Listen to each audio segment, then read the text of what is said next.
What's up, everyone? This is Tyson McGuffin. Welcome to the McGuffin Show. We're on episode 21 here. Yes, I am solo again today.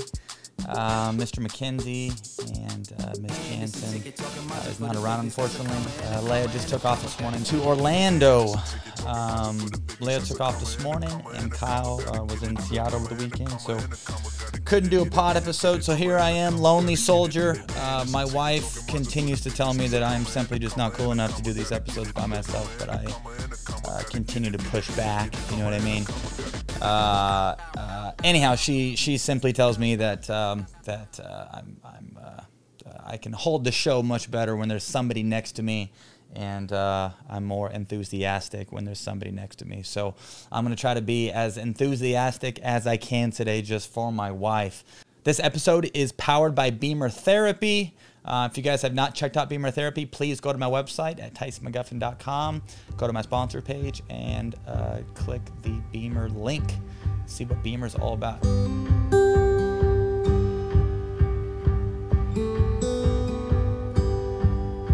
So I found pickleball about 5 years ago. Actually, a gentleman at my tennis club, he introduced me to the sport, got me going, and tried pickleball for the first time, fell in love with it, fell in love with the camaraderie, fell in love with the family-oriented feel, and fell in love with being able to compete again and kind of give me this whole new lifestyle.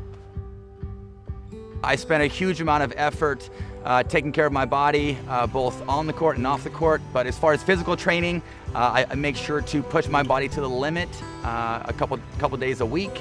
I do a mixture of functional training and yoga, and then obviously training on court. Pickleball is definitely a movement sport. I obviously play all three events. I play singles, I play doubles, and I play men's doubles and mixed doubles. And with the grueling days of playing tournaments and how many matches there are, double elimination, we're playing in areas where it's extremely hot.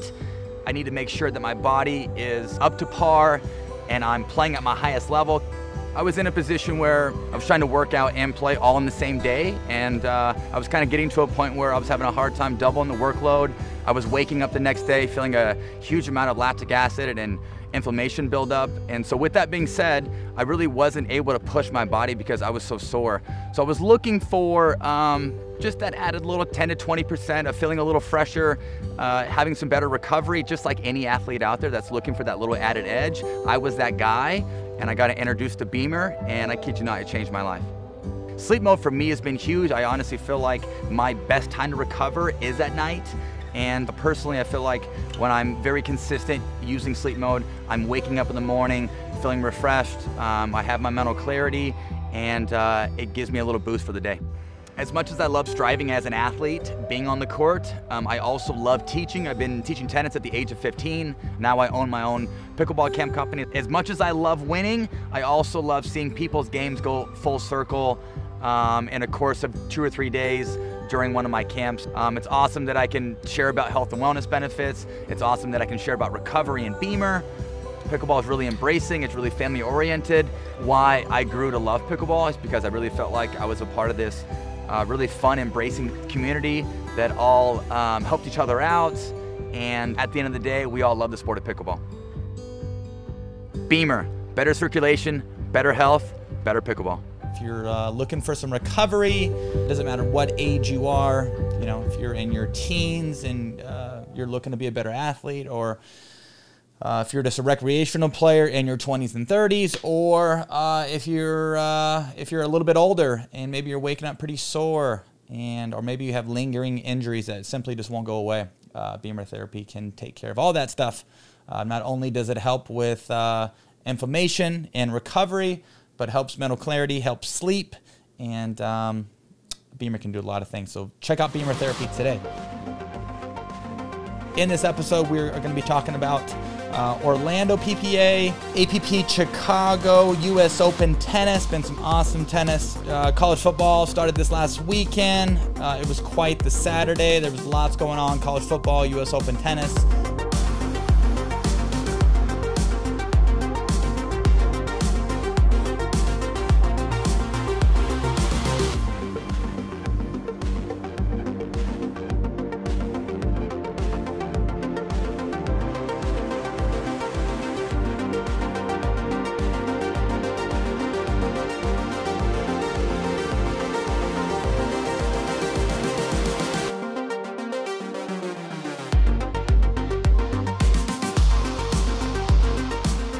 day of sports, and I spent the whole Saturday on the couch with bankers, chilling. Meg was on the other side of the couch, laying on her side because she's about ready to pop. But spent my Saturday watching sports all day. It was lovely. It was lovely. Didn't do a thing all day. Actually didn't work out. Shame on me. I always like to get up and get a sweat going early. It's kind of like how I like to start my day. But anyhow, so lots going on this episode. But first and foremost, Orlando coming up this weekend. It's a Tier 2. Super excited about it. The most exciting thing is that it's going to be live, or it's going to be aired on Tennis Channel this Sunday. So for all you McGuffin Pickleball Club subscribers out there listening to this pod, make sure to tune in and check your boy out this Sunday, because you know I will be in some finals. It's the speed, the intensity, and it's the fastest growing sport in the U.S. It's Pro Pickleball, live on Tennis Channel. Join us for Championship Sunday at the USTA National Campus as the world's best face off in 5 exciting finals from one of the premier pickleball events of the season. It's the PPA Orlando Cup. Live coverage begins Sunday, September 12th at noon on Tennis Channel. So pretty cool. Live on Tennis Channel. First time being aired on Tennis Channel. Grew up my whole upbringing, watching Tennis Channel, and here, yeah, pretty cool. So hopefully I get to make it in the final. I would assume I will get there. Playing mixed with Callie Smith, playing men's with Rye, and then I'm gonna burn the gas tank out and beat up on some boys in singles. So it should be a good little weekend. It's gonna be hotter than heck. I've been checking out the weather. It looks like it's going to be pretty toasty and muggy or humid. So I would assume the ball is going to be a little slower. Defense is probably going to play a bigger part in those extreme conditions in Florida when the ball is a little softer. It seems like the team that can be a little scrappier, put more balls in, or have some better defense, or put more balls in play and kind of use the technology behind the ball when it gets that mushy, tends to pay off. So I'm going to be grinding away, and definitely, it's a different style of pickleball when it's that hot and you are in Florida. I always say that people in Florida that tend to, or they get to play tournaments in Florida, are at a huge advantage. Why? Just because the humidity does some different things with the ball. Instead of a 3-ball hand speed battle, it turns into a 5 or a 6-ball hand speed battle. Instead of a 1-ball put away, maybe it takes a couple balls to put the ball away. Transition work, in the middle of the court tends to be more precise. People's blocks tend to get down a bit more because the ball's so forgiving. So, but yeah, Championship Sunday. We have singles on Thursday, mixed doubles on Friday, gender doubles on Saturday, and then the good stuff comes on Sunday. 5 events, best 3 out of 5, all back-to-back. Make sure you guys tune in live to the Tennis Channel. PPA is doing it right. And on top of that, it's at the USTA training facility in Orlando, which is brand new, and it's pretty stinking sweet. I have not quite been there, but I've seen photos. And when I was in Yakima, Washington, a couple of our juniors went to a national event, a junior national tennis event at the USTA training facility there in Orlando. So yeah, lots of cool stuff taking place this weekend. Meg, this is her last time flying out for a little bit. So Meg, Bankers, and I are all flying out today. So I'm getting the pod in early before we take off. Woke up this morning, did an hour of yoga, got a nice little 3-mile run in, went in the hot tub, used my compression boots, jumped on my Bemer for a little bit, so I'm all good to go. Bags are packed. Going to get this pod episode in, drop the SIM cards off at my videographer's house, have him doll up the episode, add all the content, and we'll get this episode live here in a couple days. But just so you guys are aware, kind of my routine leading up for a tournament. Let's say we play on Thursday. I usually fly out Monday, get there Monday night. Tuesday I'll have a longer session. Since all the PPA events, seems like singles, I shouldn't say all, but tier 1s and tier 2s. The singles events are generally on Thursday. So fly in Monday night. I usually have a longer session of singles Tuesday morning. Like to play some doubles Tuesday afternoon. But we'll usually get anywhere from like 6 to 8 games of singles in Tuesday morning. In between singles and doubles Tuesday afternoon, I will go do cryotherapy. I'll go do IV drip. I'll be sure to get a IV drip bag that is full of B vitamins, C vitamins, potassium, magnesium. I'll usually add some anti-inflammatory in there as well. But do all my recovery stuff kind of in between, get a good meal in me, play some dubs later on Tuesday afternoon, and then get a good night's sleep. Probably use Bemer, use my compression boots Tuesday night. Wake up Wednesday, lighter session, probably play like 4 games of singles. And then do it all over again. Go do cryo, go do IV, come home, Bemer, compression boots. And Wednesday is usually a shorter day.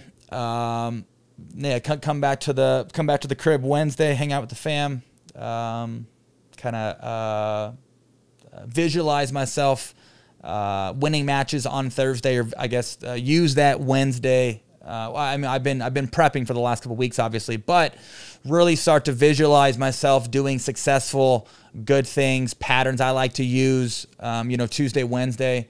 So get all those good juices flowing, get all the positivity kind of running through my mindset, and then wake up Thursday morning. The event starts Thursday at 8. I usually show up around 7, probably get like a 20-minute warm-up in, and then probably play 1 or 2 games of singles, and then kick ass, baby. Kick ass. So that's how I prep. I probably do a bit more recovery stuff than most. Why? If you guys have seen me in that slick TM gear, usually I'm extremely sweaty. So with that being said, I probably tend to sweat more than most.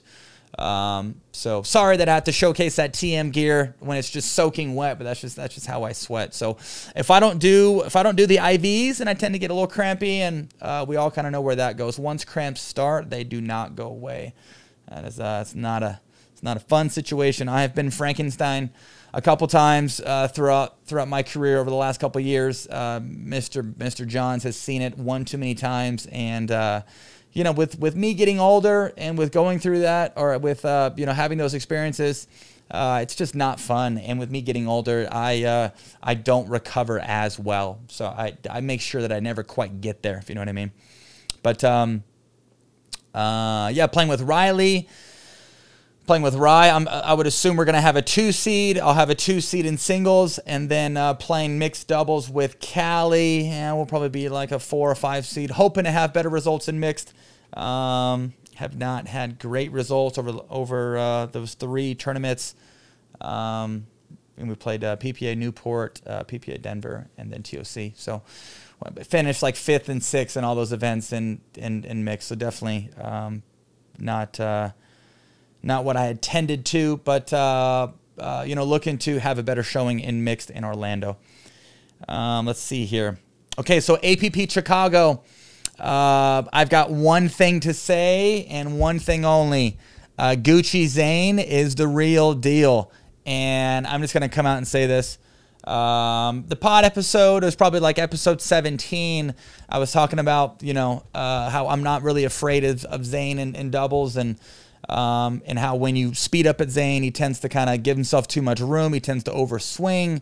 He's a little vulnerable with his counter, and I felt like he really didn't take a lot of dinks out of the air on the left. He would kind of take a step back and would just scramble.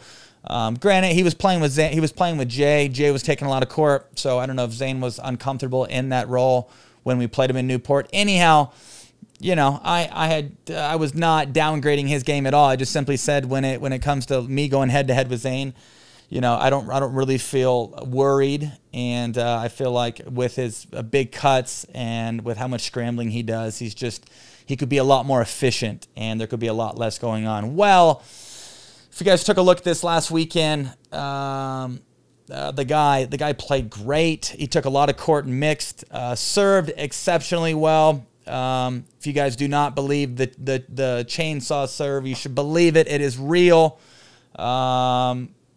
Nothing against Michelle Escobar at all, because I like me some Shelly, but Shelly looked like Bambi on ice in that game of 15 with Zane spinning the living heck out of the serve and ripping the crap out of it. I did not count how many free points that he got, but I would assume there was anywhere from 5 to 7 freebies that he got on his serve, maybe more. But outside of his serve and outside of the drive, those are two things that kind of set the tone and put things into place for Zane. It felt like in all 3 events. But specifically the dinking, the hands, his ability to take more dinks and be more aggressive with his dinking on the left, not back up as much, take more dinks out of the air, use his little backhand flick out of the air. Yeah, the guy played great. And Susanna Barr, come on, baby. Zane got 2 golds, and my girl Susanna Barr, who is, I don't want to be wrong here, but late 30s, early 40s. Anyhow, she's my girl from Boise.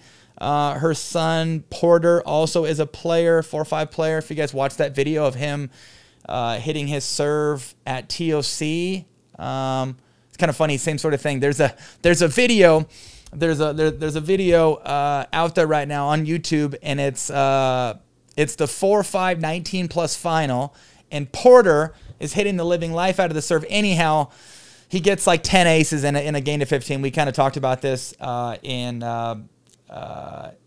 episode 20. Sorry, in episode 20.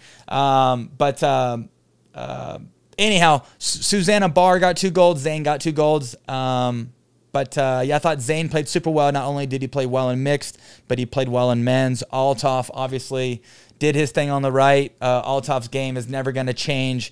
Zane had to play more court in order for that team to be successful, and Zane pinched the middle well.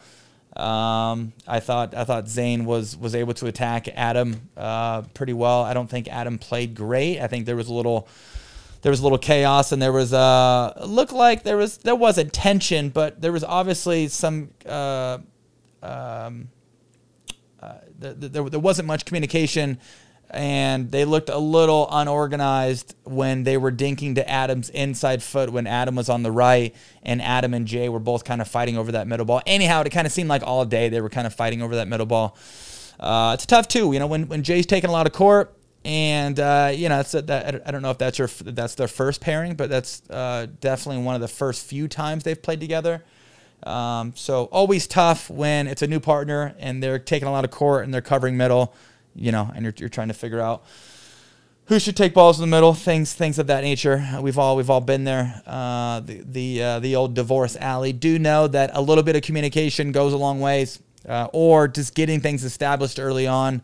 If you're on the right, you don't want to take and I would kind of break it down into 2 segments. Break it down at the baseline, break it down at the kitchen line. When you're on the right and there's a return that comes to your left foot as you're serving, this is something you can get established early on with your partner.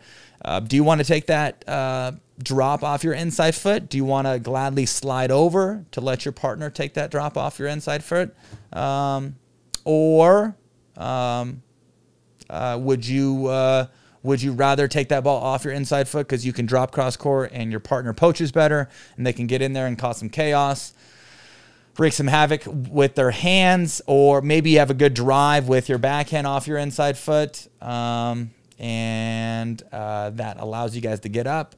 Another thing to think about is once you get up at the kitchen line, do you want to take that dink off your inside foot? Do you want your partner to take that dink off of your inside foot so they can go more inside out? They can pull the person in front of you out of position, which opens up the person on the right. So lots to think about. But at the end of the day, things can get established, or you can be talking about these things before they happen. And I would talk about them outside the court. So, or I guess maybe as you're getting warmed up. But plain and simple, you can do it in the moment, or you can get things established at the beginning of the day. And you know, I don't think there's a lot of people out there that respect Susanna Barr's game. Why? Because technically it's a little unorthodox. It looks a little messy at times, but talk about a girl. I think her and Rob Cassidy are kind of you know, in this same category. Talk about two players who have maximized their potential and are complete gamers and do nothing but hustle. How do you not respect that? It just comes to show that even if you're not uber talented, when you bring the intensity and you bring the competitiveness and you fight like hell and you're a complete gamer at heart, it can get you places. And it can even get you to a place that is on top of the podium. So kudos to Zane, and big shout out to my girl Susanna Barr, and another big shout out to Rob Cassidy, because I love that guy.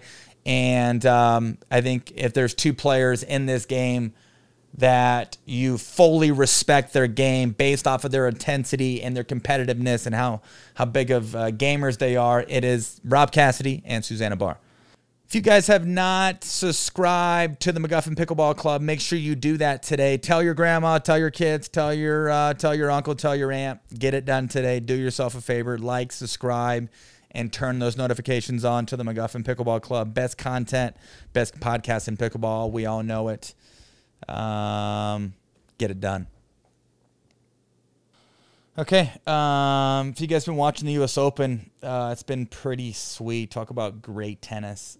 Sick venue, one of the biggest stadiums in tennis. Yeah, sick tennis. There's been upsets. There's been qualifiers making it through. You know, two people I'm going to mention is Leylah Fernandez, the 18-year-old from Canada. She's had some big wins. She just beat Angelina Kerber in 3. One girl I'm going to say is Leylah Fernandez. She just took out Osaka. She took out Kerber. She's now in her first quarterfinals at the U.S. Open. 18 years old, full of grit, full of determination, and super cool just to see, you know, youngsters in tennis making it and making a breakthrough at one of the biggest tournaments of the year. And she's got a bunch of variety. If you guys have been watching her matches, she'll hit drop shots. She can lob off of that. She's got good spin. She creates a lot of angle with her forehand. She's pretty small too. She's really not very big. But gosh, she's just such a fighter. Another person I'm going to mention is this stud who's also 18 years old, Carlos Alcaraz. I could be pronouncing his last name wrong, but I've been watching this guy for the last week and a half. Sick. He beat Tsitsipas in 5, 7-6 in the third. He beat Tsitsipas in 3, and then he also beat the German last night in 3. The kid's got a monster for him. He does a lot of things well. Spanks the serve, unloads in the forehand, fights well, plays the big points extremely well. But also, just like Leylah Fernandez, uses the drop shot well, and then has got a lot of options off of the drop shot. Lobs, uses the top spin lob off of the drop. He can pass. The guy is freaking tough as nails. So that's been the highlight for me. It's just, you know, seeing youngsters, making a run at the U.S. Open, both on the men and the women's side. Pretty cool. So I think Joker's still the favorite on the men's side. Ash Barty, was the 1 seed on the women's side. Kind of a cool story about Ash Barty. Played professional cricket a couple years ago. Took a couple years off of tennis because she was burnt out. Came back and won Wimbledon. And now she's #1 in the world. Comes to show how many good athletes there are out there. But she ends up losing to Shelby Rogers, who's an American, who's like top 30 in the world. It's been a lot of upsets at the U.S. Open. And it's awesome to see the fans back. It's super cool to see these, night matches, and these matches go till 2, 3 in the morning. You have fans there all night. No, it's super cool tournament to watch. I've even had my wife Meg. She's been following the results with me in the last week or so, and she's been up at night watching matches, and feel like you can turn most people on to tennis by watching the U.S. Open. So pretty cool. Pretty cool. Didn't know if you knew this, but kind of cool. The first round payout went up by 23% at the U.S. Open from 2020. Used to be $40K if you lost first round. Now it's $75K if you lost first round. Pretty cool. While second round prize money rises to $115 from $100. So pretty cool. So first round 75. If you go out there and lose, you get 75. If you win the first round and make it to a second round, you're guaranteed 115. Pretty cool. And that is for singles. And the total prize money for the U.S. Open in 2021 is $57.5 million in total player compensation. Not too shabby. Throw some of that dough over to Pickle. Come on. Let's see here. If you guys watched college football this last Saturday, had some sick games, but one game in particular, Georgia took down Clemson, first game of the year. Pretty cool. Took down, it was 10-7. 10-7. Also, another weird upset. The University of Washington lost to the University of Montana. Now, obviously, for all the people that are not from the Northwest, University of Montana plays Division I AA, and is always like top 10 in the country in AA. But UW's obviously playing Division I Single A or Division I, the big leagues, and they were ranked 20 in the country, and they lost to freaking Montana. So not looking good. Another thing that starts this next Sunday, I'm pumped about it, or I guess not just Sunday. Mondays, Thursdays, and Sundays is NFL football. Let's go Seahawks, baby. You see my Wilson jersey back there. Russell better step it up this year. And, get the job done, okay? A little less time with Sierra, a bit more time on the field. Get work done, son. Get work done. But, yeah, this Saturday was like a Super Bowl to me. College football, APP Chicago, U.S. Open tennis, and UFC. Derek Brunson beat up on Darren Till. And if you guys follow UFC, there's this youngster from Liverpool, and he was the first card on the main fight. His name's Paddy the Baddy. Probably the most broken up English accent I have ever heard. If you guys get a chance, please follow him on Instagram. The guy's got a silly Instagram account. He's always posting stories. Paddy the Baddy, and he's here to stay. And he is the new cash cow. Paddy the Baddy. This episode is powered by Bemer Therapy.